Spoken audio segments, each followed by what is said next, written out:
Irish-inspired dish in Madison. What better place than Brocach Irish Pub? And one of their popular dishes is the bangers and mash. And our Andie Behling checked it out for this St. Patrick's Day edition of Tastemaker.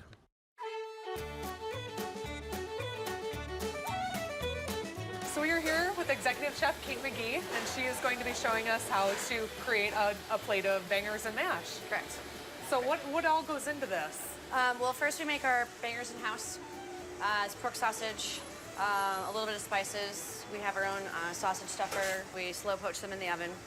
And then after they're all cooled down, we'll snip them apart because they're in a long chain of links. Okay. And then we actually hold them hot in our Alto-Shaam.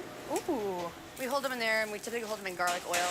So we'll roast garlic. We have roasted garlic on a different dish, and then the leftover oil we will hold the sausages in. Ah. So it's a lot of flavor, yes. Sounds like. And then, so the base of it is mashed potatoes. And then here we have our caramelized cabbage and bacon. Ooh. We use Savoy cabbage. We sear it in a little bit of oil.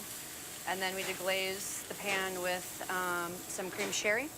And then we also finish braising them in pork shoe that we make. What is pork shoe? Pork shoe is a fortified sauce made from pork bones. Okay. So what did you just put on top of here? Chives. Chives. It's for a little color. It does give it a little pop Otherwise, of it's green. pretty much brown. Yeah. Needs that green for St. Patrick's Day, right? And then once the sausages have a little color on them, they just go right on top. It doesn't take very long to cook. Okay, so well, St. Patrick's Day coming up. We have our Irish dishes of corned beef and cabbage and bangers and mash, but we need a drink to go with it. All right. We're here with Rich, bar manager of Brocach. And so what's of course, the traditional Irish drink is? In terms of beer, Guinness, of course. You know, it's one of the older breweries in Ireland. Started in 1759. And so what we're going to take you through, I guess, today is the perfect pour of Guinness. Awesome. So what you want to do is you want to take your Guinness glass here, hold it at a 45-degree angle. So there's math involved here. Oh, yeah. Yep. Yeah, so you want to fill it up just about over halfway to about where the harp is. Then you're going to let that settle. You can see the beer cascading there, and that's going to turn into a deep red. Almost a black-looking color. And once that's settled up, you'll continue the pour. It takes about 92 seconds for a pint of Guinness to be completed. As you can see, the head builds from the bottom up, and once you get a real nice thick head in there, you can continue the pour. So now you can see we've got that deep red color there. You want to push the tap forward rather than backward, because it comes out a little bit slower.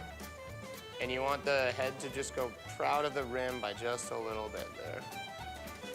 And there you are. Look at that. And there is your pint of Guinness. Beautiful. Yeah.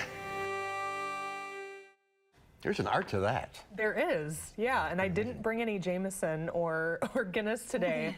But we do have the bangers and mash. We do, yes. So it's mashed potatoes and all sorts of good stuff. Yeah, and corned beef and cabbage gets all the credit for St. Patrick's Day. That is true. Another great Irish Yeah, try dish. something different. Yeah. Absolutely. Yeah. And on the square. Yep, restaurant. Brocach, and they recently reopened. They're now kind of a contemporary Irish pub, so they have a brand new interior, exterior. You won't even recognize it. So I imagine they were probably open early this morning. They've probably been open all day. guessing. oh yeah, Yeah. full week of all prep mode for the holiday. Expect a crowd there tonight. Yes. All right. Probably right Andie, now. Thank you. Thank you. Put this aside and try it later. Okay. Ruin my appetite. For more great food ideas and the latest in the Madison area, get this month's issue of Madison Magazine.